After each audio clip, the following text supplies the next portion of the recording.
থেকে গেজা উঠে আসছে।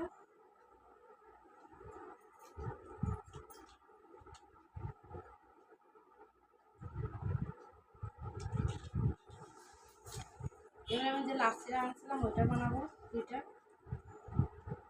এটা দুধের,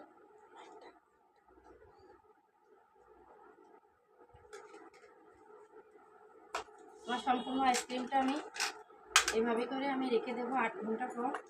8 ঘন্টা পর আমি দেখাবো যে কীরকম হলো আমার আইসক্রিমগুলো। আমি সবগুলোই ফ্রিজে রেখে দেবো। দেখা হচ্ছে 8 ঘন্টা পরে।